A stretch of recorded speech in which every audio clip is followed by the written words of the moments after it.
మీనాక్షి నటరాజన్ గారి నామినేషన్ తిరస్కరణలో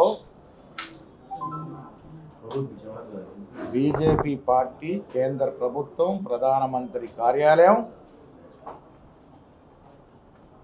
ఇంట్లో ఇన్వాల్వ్ అయి సంబంధం లేని కేసు, పసలేని కేసు, అసలు కేసే కాదు, ఒక నెపాన్ని తీసుకొని దుర్మార్గంగా, అన్యాయంగా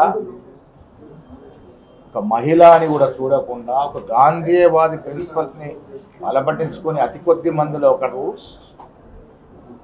ఇవాళ దేశంలో నీతి నిజాయితీకి నిలుపుటద్దంలా ఉండే కొంతమందిలో ఒకరంటే మీనాక్షి నటరాజన్ గారి నామినేషన్ తిరస్కరణ అనేది ఈ దేశ రాజకీయాల్లో ఒక కలంకమైనటువంటి చర్య. ఆరో తీసుకున్నటువంటి నిర్ణయం పూర్తిగా ఎలక్షన్ రూల్స్ నిబంధనలకి వ్యతిరేకం. తెలంగాణలో మీనాక్షి నటరాజన్ గారి మీద ఎక్కడ ఎఫ్ఐఆర్ లేదు, క్రైమ్ నంబరు లేదు, కేసు లేదు.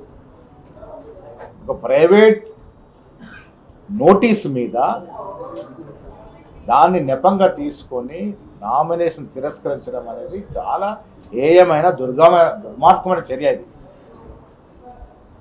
దీని ఇలా దేశంలో ప్రజాస్వామ్యం నమ్ముకున్న వ్యక్తులు ప్రతి ఒక్కరు ఖండించాల్సిన అవసరం ఉన్నది.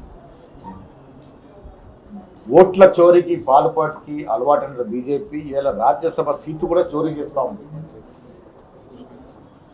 ఇటీవల రాజ్యసభలో వాళ్ళు బిల్లు వీగిపోవడం చూసి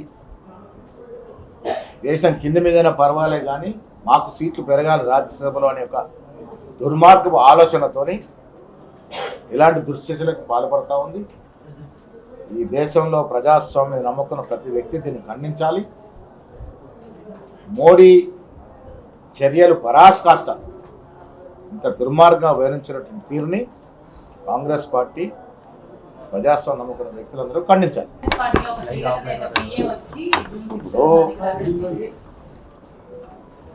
ఆమె నామినేషన్ పత్రాలు పబ్లిక్ డొమైన్లోకి వచ్చాయి. 8 రోజునే 8 సాయంత్రమే ఈ కేసు వివరాలు గుర్తులో కేసు ఫలానా నోటీస్ ఉందనే వివరాలు ఆ ఫలానా వ్యక్తి వాట్సాప్ గ్రూప్లో పెట్టడం జరిగింది. అది బయటకు వచ్చేసింది. అప్పుడు ఇంకా దీనికి ఇది కాకుండా ఇంకెవరన్నా వారు చేరవేశారన్న దాని మీద కూడా డెఫినెట్గా మేము ఆలోచిస్తాం, దీన్ని ఎంక్వైరీ చేస్తాం.